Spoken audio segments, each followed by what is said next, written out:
Halo, apa kabar anak-anak? Saya berharap kalian dalam keadaan sehat hingga hari ini. Ya, kemarin materi kita itu sudah saya jelaskan di video pembelajaran yang telah saya kirim di Edmodo. Ya, di situ dalam pertemuan ketiga keempat itu sudah dijelaskan mengenai hukum publik dan hukum privat. Ya, nah, saya berharap kalian dapat memahaminya, dan saat ini saya akan menjelaskan mengenai peradilan nasional.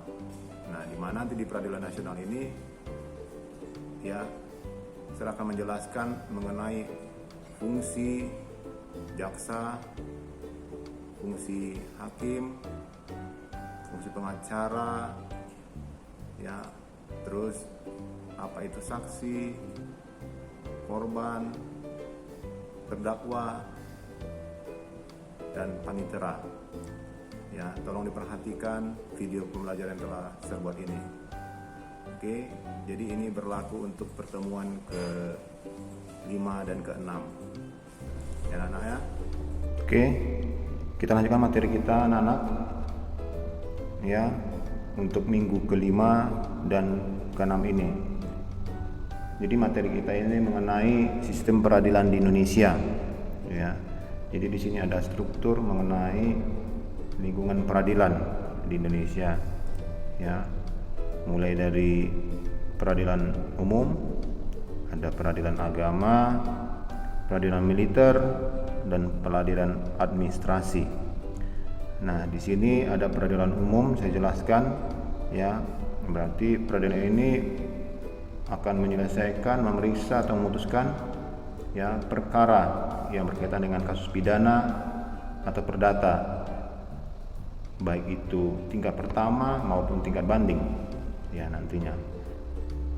Nah, jadi ada nanti tempat penyelesaiannya itu di pengadilan ya. Jadi pengadilan yang dimaksud itu ya, di sini ada pengadilan negeri yang tingkat paling bawah dalam tempat proses penyelesaian kasus ya permasalahan peradilan umum ini, dan yang tingkat keduanya itu adalah pengadilan tinggi. Nah, ya begitu juga di peradilan agama ya, kasus-kasus yang berkaitan dengan peradilan agama ini bisa kita kaitkan dengan permasalahan ya yang berwenang nantinya ini memutuskan sengketa orang-orang yang pada umumnya itu beragama Islam, baik itu dalam hukum perdata ya yang harus diselesaikan berdasarkan syariat Islam. Nah, baik itu nanti mengenai pembagian harta waris, wasiat, hibah, wakaf, dan sedekah. Ya, jadi permasalahan-permasalahan tersebut nanti akan diselesaikan pada tingkat awalnya itu di pengadilan agama. Ya. Dan tingkat yang keduanya itu adalah di pengadilan tinggi agama. Jika seandainya kasus tersebut tidak selesai pada tingkat yang paling bawah, ya, jadi naik lagi ke pengadilan tinggi agama. Oke, jelas ya. Kita lanjut lagi ya, peradilan militer. Jadi kasus-kasus yang berkaitan dengan angkatan atau TNI.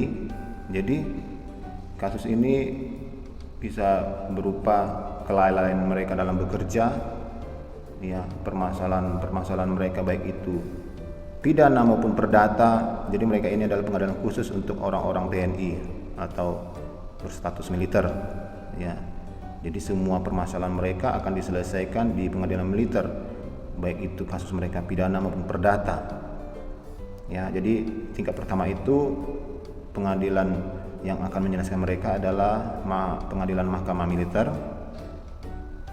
dan pengadilan tingkat kedua adalah pengadilan tinggi militer jika seandainya tidak selesai di pengadilan bawah atau tingkat pertama. Paham ya? Nah, lanjut lagi.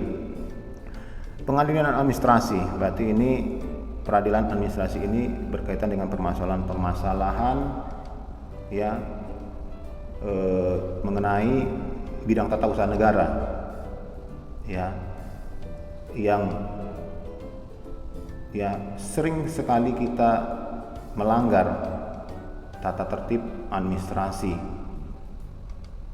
ya, baik itu mengenai sengketa kepegawaian yang telah ditetapkan berdasarkan peraturan perundang-undangan. Contohnya mengenai pemecatan pegawai yang tanpa sebab, yang pegawai itu bekerja tidak signifikan sehingga dimutasi, misalnya contoh seperti itu ya, atau mengeluarkan ya dari penjara seseorang tidak sesuai hukum. Nah, itu akan diselesaikan nanti yaitu di peradilan atau di pengadilan tata usaha negara. Nah, jadi prosesnya itu ya mengenai permasalahan administrasi negara ini, mengenai kepegawaian tadi saya katakan ya, dia akan pertama kali itu kalau ada masalah akan diadili di pengadilan tata usaha negara tingkat pertama. Terus di tingkat yang keduanya itu kalau tidak selesai juga di pengadilan tingkat pertama, maka akan lanjut lagi ke pengadilan tinggi tata usaha negara ya.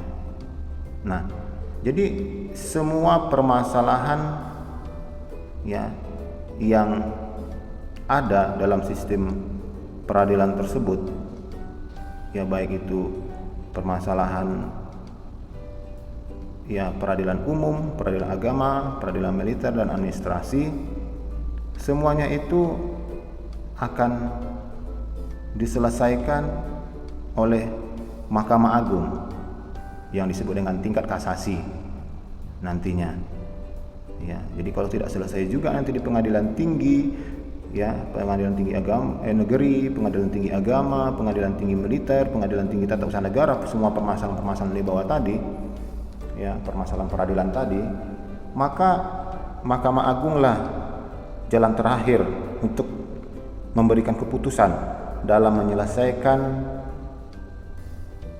ya permasalahan tersebut agar mendapatkan keputusan yang kuat dan sah. Nah, jadi pengadilan negeri, pengadilan agama, pengadilan mahkamah militer, pengadilan tata usaha negara ya, ini adalah tingkat pertama yang berada, pengadilan tersebut kantornya itu berada di daerah kota atau kabupaten. Jadi di setiap kota atau kabupaten itu pasti peradilan ini ada ya. Jadi inilah yang tingkat pertama, menyelesaikan kasus-kasus pada awalnya. Jadi kalau tidak selesai maka naiklah ke pengadilan tinggi ya, tergantung kasusnya, apakah di pengadilan tinggi negeri, apakah pengadilan tinggi agama, pengadilan tinggi militer, atau pengadilan tinggi tata usaha negara. Nah, ini disebut dengan tingkat 2. Jadi keberadaan pengadilan tersebut, pengadilan tinggi ini berada di tingkat provinsi. Contohnya kalau di Pekanbaru ini di Provinsi Riau ini ada ya, di setiap provinsi pasti mewakili yang namanya pengadilan tersebut. Nah, jadi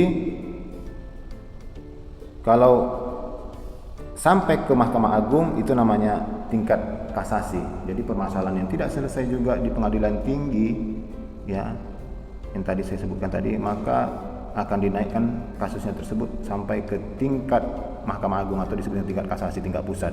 Di Mahkamah Agung ini yang berada kantor pusatnya di Jakarta.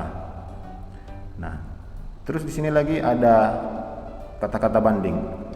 Ya, jadi proses yang tidak selesai dari pengadilan bawah atau tingkat 1 yang berada di kota kabupaten, misalnya kasus masalah pidana, ya, pencurian, ya, kasus tersebut tidak selesai dan masih perlu diproses ya ke tingkat lebih tinggi, maka itu dinamakan banding. Maka dinaikkan ke kasus tersebut ke pengadilan tinggi. Ya, tergantung permasalahannya. Ya, bisa ke pengadilan tinggi negeri misalnya, atau ke pengadilan tinggi agama, atau ke pengadilan tinggi militer, atau ke pengadilan tinggi tata usaha negara, tergantung kasus permasalahannya. Itu namanya banding. Paham ya? Kalau tidak selesai juga di pengadilan tinggi, maka ya tingkatnya itu disebut dengan kasasi. Ya, kasasi itu sebutan untuk nanti yang memutuskan secara keseluruhan adalah Mahkamah Agung. Jadi semuanya pengadilan yang ada 4 tersebut, ya, pengadilan umum, agama, militer, administrasi atau tata usaha negara ini semuanya itu dibawa oleh naungan oleh Mahkamah Agung. Ya, jadi Mahkamah Agung inilah yang tertinggi, yang bisa memberikan keputusan yang sah kalau tidak selesai juga, ya, di peradilan bawah. Tapi kalau sudah selesai, ya, hasilnya di pengadilan baik di tingkat 1 atau tingkat 2 itu tidak masalah, tidak harus sampai ke Mahkamah Agung. Cuman kalau manusia ini kan pasti selalu akan mencari keadilan yang seadil-adilnya. Makanya terkadang manusia ini, ya, dia selalu mencoba, ya, menggunakan sistem peradilan yang ada di Indonesia ini sampai dia menjumpai namanya titik temunya. Oke, anak-anak, pahamnya sampai di sini, biar kita lanjutkan lagi. Oke. Nah, mengenai lingkungan peradilan umum, ya.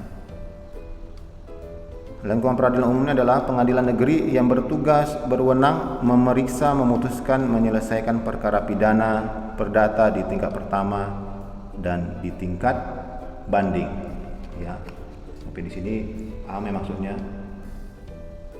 Ya, jadi untuk dapat diangkat menjadi hakim pengadilan negeri, ya, seorang calon itu haruslah sarjana hukum, ya, dan pegawai negeri serta berumur sekurang-kurangnya 25 tahun.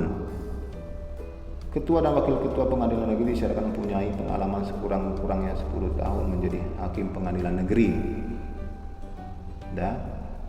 Terus hakim pengadilan tinggi disyaratkan berumur sekurang-kurangnya 40 tahun dan berpengalaman sekurang-kurangnya 5 tahun pernah menjadi ketua dan wakil ketua pengadilan negeri, atau 15 tahun pernah menjadi hakim pengadilan negeri. Untuk dapat diangkat menjadi ketua pengadilan tinggi diperlukan pengalaman sekurang-kurangnya 5 tahun pernah menjadi hakim pengadilan tinggi, atau 3 tahun bagi hakim pengadilan tinggi yang pernah menjabat ketua pengadilan negeri. Nah, untuk dapat diangkat menjadi wakil ketua pengadilan tinggi diperlukan pengalaman sekurang-kurangnya 4 tahun pernah menjadi hakim pengadilan tinggi, atau 2 tahun bagi hakim pengadilan tinggi yang pernah menjabat ketua pengadilan negeri. Jadi seperti itu proses, ya, menjadi seorang hakim di pengadilan, ya, peradilan umum atau peradilan negeri. Oke, ya, sampai di situ paham ya anak-anak ya. Oke, tadi sudah saya jelaskan bahwa di lingkungan peradilan umum ini adalah peradilan yang berkaitan dengan permasalahan umum, ya, baik itu kasus pidana maupun perdata, ya, permasalahan di sini dibawa. Jadi lebih mencangkup secara meluas. Nah, kita lanjut lagi.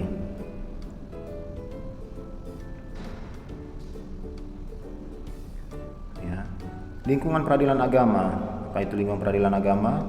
Tugas dan wewenangnya memutuskan, menyelesaikan sengketa orang-orang beragama Islam mengenai hukum perdata yang diputuskan berdasarkan syariat Islam dalam bidang perkawinan, warisan, wasiat, hibah, wakaf dan sedekah. Ya. Jadi ini sebenarnya khusus untuk permasalahan, ya, yang berkaitan dengan syariat Islam. Jadi ini lebih khusus ke peradilan ini buat untuk agama Islam, permasalahan-permasalahan baik itu tadi warisan, perkawinan, ini bisa itu mengenai perceraian, ya. Jadi kalau mengenai agama selain Islam itu nanti akan diadili di pengadilan umum biasanya. Tetapi nanti akan dibuka khusus, ya, peradilan agama juga, ya. Khusus agama apa yang kira-kira bermasalah, misalnya yang berkasus, ya, apa contohnya agama Kristen, ada yang ibaratnya mengenai permasalahan perkawinan. Nah, ya, nanti akan diselesaikan di sana, ya. Jadi seperti itu kira-kira. Jadi tetap ada yang namanya peradilan agama untuk agama yang lain, tetapi dia khusus dibuka nanti di peradilan umum. Ngerti ya? Jadi kalau lingkungan peradilan agama atau kantor peradilan agama ini khusus untuk umat muslim saja. Ya, karena mayoritas di negara kita itu umat muslim. Jadi seperti itu. Paham ya? Oke, kita lanjut lagi. Di lingkungan peradilan militer, nah, memiliki wewenang memeriksa dan memutuskan perkara pidana terhadap kejahatan dan pelanggaran yang dilakukan anggota militer. Jadi peradilan ini adalah jadi ini kasus-kasus yang berkaitan dengan pelanggaran-pelanggaran TNI, baik itu TNI melakukan kejahatan, melakukan kriminal, melakukan korupsi, mengenai kasus perdata kayak misalnya mau bercerai dan sebagainya, itu tetap mereka itu khusus diadili di peradilan militer. Jadi mereka tidak bisa masuk ke peradilan agama, ke peradilan umum atau tata usaha negara. Jadi mereka memang khusus karena mereka itu adalah anggota TNI. Paham ya? Oke, kita lanjut lagi. Ya. Lingkungan peradilan tata usaha negara. Nah, jadi peradilan tersebut berwenang menyelesaikan sengketa yang timbul dalam bidang tata usaha negara antara orang dan badan hukum perdata dengan badan atau pejabat baik pusat maupun daerah mengenai sengketa kepegawaian berdasarkan peraturan perundang-undangan. Jadi ini permasalahan-permasalahan kinerja kepegawaian. Apakah kepegawaian tersebut lalai dalam bekerja? Apakah dia itu tadi saya bilang dipecat tanpa sebab misalnya, atau dia dikeluarkan tanpa sebab, jadi atau yang berkaitan dengan hubungan mutasi pekerjaan. Nah, khusus untuk kepegawaian negara ini akan diselesaikan permasalahan di peradilan tata usaha negara. Oke, sampai di situ dulu ya yang mengenai lingkungan peradilan tata usaha negara. Kita lanjut lagi di lingkungan Mahkamah Agung. Nah, jadi Mahkamah Agung ini yaitu sebagai daerah hukum. Mahkamah Agung meliputi seluruh Indonesia. Jadi dia ini adalah tombaknya dari keempat peradilan yang saya sebutkan tadi. Jadi kewajiban utamanya adalah melakukan pengawasan tertinggi atas tindakan-tindakan segala pengadilan lain yang di seluruh Indonesia, menjaga dan menjamin agar hukum yang dilaksanakan dengan sepatutnya dan menyelesaikan sengketa tingkat kasasi secara adil. Jadi semua permasalahan baik itu kasus umum, kasus agama, kasus militer dan kasus administrasi, inilah jalan terakhir dalam penyelesaian permasalahan untuk mencari yang namanya keadilan bagi masyarakat, yaitu lingkungan Mahkamah Agung. Oke. Kita lanjut lagi. Nah, proses peradilan. Di sini yaitu mengenai proses peradilan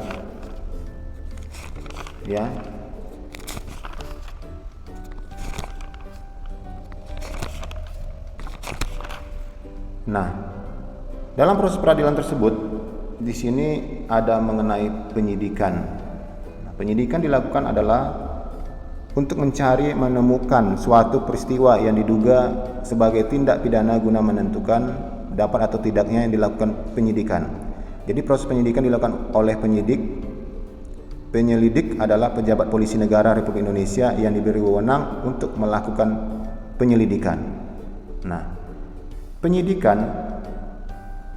Penyidikan adalah serangkaian tindakan penyidik untuk mencari serta mengumpulkan bukti yang dapat membuat terang tidaknya pelanggaran hukum yang terjadi dan menentukan tersangkanya. Proses penyidikan dilakukan oleh penyidik. Penyidik adalah pejabat polisi negara Republik Indonesia atau pejabat pegawai negara yang diberi wewenang khusus oleh undang-undang untuk melakukan penyidikan. Nah, penuntutan adalah tindakan penuntut umum untuk melimpahkan perkara ke pengadilan yang berwenang. Dalam hal ini ya cara ditentukan oleh undang-undang dengan permintaan supaya diperiksa dan diputuskan oleh hakim dalam sidang pengadilan. Dan yang terakhir adalah pemeriksaan. Pemeriksaan ini adalah serangkai tindakan memeriksa perkara berdasarkan asas bebas, jujur dan tidak memihak di bidang di dalam sidang pengadilan dalam hal menurut cara yang diatur oleh undang-undang. Jadi seperti itu ya proses peradilan. Nah, kita lanjut lagi. Nah, tahap proses persidangan. Nah, bagaimana tahap proses persidangan tersebut? Tahap pertama itu upaya damai. Majelis hakim akan berusaha menasihati para pihak untuk berdamai. Itu proses persidangan. Tahap kedua, pembacaan gugatan permohonan. Bila upaya damai tidak berhasil, majelis hakim akan memulai pemeriksaan perkara dengan membaca gugatan atau permohonan penggugat atau permohonan. Jadi bisa itu pemohon, permohonan penggugat atau pemohon. Tahap ketiga, jawaban tergugat atau termohon. Kesempatan tergugat atau termohon untuk menjawab gugatan atau permohonan penggugat atau pemohon baik secara lisan maupun tulisan. Tahap keempat, replik namanya. Kesempatan penggugat atau pemohon untuk menanggapi jawaban tergugat atau termohon baik secara lisan maupun tulisan. Tahap kelima, duplik. Jadi duplik ini adalah kesempatan tergugat atau termohon untuk menjawab kembali tanggapan replik penggugat, pemohon baik secara lisan maupun tertulis. Tahap keenam, pembuktian. Pada tahap ini baik penggugat atau pemohon akan dimintakan bukti untuk menguatkan dalil-dalil gugatan atau permohonannya, dan tergugat atau termohon akan dimintakan bukti untuk menguatkan bantahannya. Paham ya? Lanjut lagi, tahap 7 itu mengenai kesimpulan. Penggugat atau pemohon dan tergugat termohon menyampaikan kesimpulan dari akhir terhadap perkara yang sedang diperiksa. Tahap ke-8, musyawarah majelis. Majelis hakim akan bermusyawarah untuk mengambil keputusan mengenai perkara yang sedang diperiksa. Jadi majelis hakim akan bermusyawarah untuk mengambil keputusan. Yang terakhir yaitu tahap 9, pembacaan putusan. Jadi majelis hakim akan membacakan putusan hasil musyawarah majelis hakim. Apakah pembacaan putusan sanksi lah kita katakan. Nah, jadi seperti itu ya tahap proses persidangan. Paham ya? Oke, kita lanjut lagi. Nah, di sini objek dalam persidangan. Biar kita kenal fungsi mereka secara intinya. Jaksa. Jadi ini adalah seorang yang melakukan penuntutan kepada terdakwa. Oke. Nih. Hakim. Hakim adalah bertugas menerima, memeriksa, memutuskan semua perkara yang ada yang diajukan kepadanya. Jadi semua perkara yang diajukan kepadanya itu dia akan menerima dan memeriksa dan bahkan memutuskan. Karena di dalam sidang pengadilan atau proses peradilan, semua kekuasaan itu ada di tangan hakim. Jadi dia pemegang keputusan yang absolut. Tidak bisa diganggu gugat maksudnya. Nah, ini pengacara atau penasihat hukum atau disebut dengan advokat. Nah, siapa ini atau apa fungsinya? Yaitu sebagai penasihat hukum untuk terdakwa atau membela hukum yang benar menurut mereka. Panitera, siapa itu panitera? Jadi dalam sidang, dalam persidangan itu ada namanya panitera. Dia itu sebagai moderator acara persidangan, mengurusi berkas perkara, putusan, dokumen akta atau salinan putusan. Biasanya dia itu di samping anggota hakim, di samping kanan biasanya, kursinya atau tempat duduknya.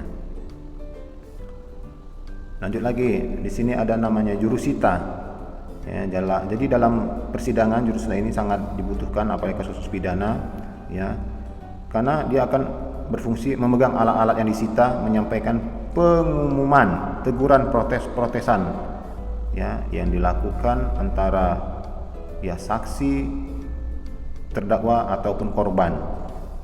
Nah, itu dia jurusita. Nah, di sini tersangka, ya, atau terdakwa dan terpidana. Ya, jadi kita harus bisa membedakan ya, tersangka itu apa, terdakwa itu apa, dan terpidana itu apa.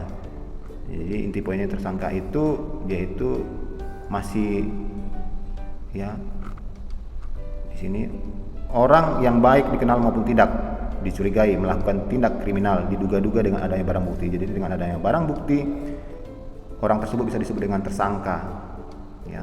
Tetapi kalau sudah masuk ke dalam persidangan biasanya disebut dia sebagai terdakwa. Makanya pengertian terdakwa itu adalah seorang tersangka yang dituntut, ya, semakin kuat ya barang buktinya dan diperiksa dan diadili di sidang pengadilan, maka statusnya itu berubah menjadi terdakwa. Jadi seorang tersangka yang tadi sebelum masuk ke persidangan kalau sudah disidangkan itu sudah berubah statusnya menjadi terdakwa. Dan kalau sudah dijatuhkan hukuman, ya, itu namanya terpidana dia. Jadi terpidana itu adalah seorang yang terpidana berdasarkan putusan pengadilan yang sudah diputuskan hakim, ya. Jadi hasil dari musyawarah ini semuanya, hasil musyawarah pengadilan. Jadi seorang yang dipidana berdasarkan putusan pengadilan yang telah memperoleh hukum tetap, ya. Kita lanjut lagi, ini adalah korban. Korban itu siapa? Orang yang mengalami penderitaan fisik, mental, dan kerugian ekonomi yang disebabkan tindak pidana. Oke. Nah, kita lanjut lagi nih, sanksi. Ya. Sanksi itu adalah orang atau beberapa orang yang melihat kejadian perkara, ya, saksi. Oke. Jadi kita tidak takut lagi sekarang itu kalau mau jadi saksi, karena sekarang udah ada nama LPSK, lembaga ya perlindungan saksi dan korban. Jadi semuanya itu akan dilindungi ya oleh lembaga tersebut. Jadi jangan takut menjadi saksi mulai saat ini. Oke. Ya, di sini ada pertanyaan, apakah perbedaan tersangka, terdakwa, terpidana tadi? Ayo. Oke. Jadi jawabannya adalah tersangka adalah orang yang baik dikenal maupun tidak dicurigai melakukan tindakan kriminal diduga-duga dengan adanya barang bukti. Sedangkan tadi terdakwa saya bilang seorang tersangka yang dituntut, diperiksa dan diadili di sidang pengadilan. Jadi seorang yang sudah masuk ke dalam sidang pengadilan, sudah diadili, itu namanya terdakwa. Statusnya berubah dari tersangka jadi terdakwa. Dan kalau sudah diputuskan oleh hakim, ya sanksinya itu namanya terpidana. Ya, seorang terpidana. Ya, seorang yang dipidana berdasarkan putusan pengadilan yang telah memperoleh kekuatan hukum tetap. Oke, anak-anaknya. Oke, terima kasih.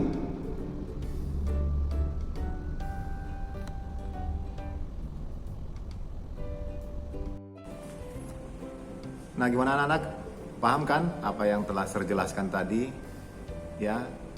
Jadi mengenai peradilan nasional tadi udah saya jelaskan semua yang mengenai fungsi-fungsi perangkat di dalamnya, baik itu jaksa, hakim, ya, pengacara, panitera, ya, di situ ada saksi, ada korban, ya, ada juga disebut dengan terdakwa.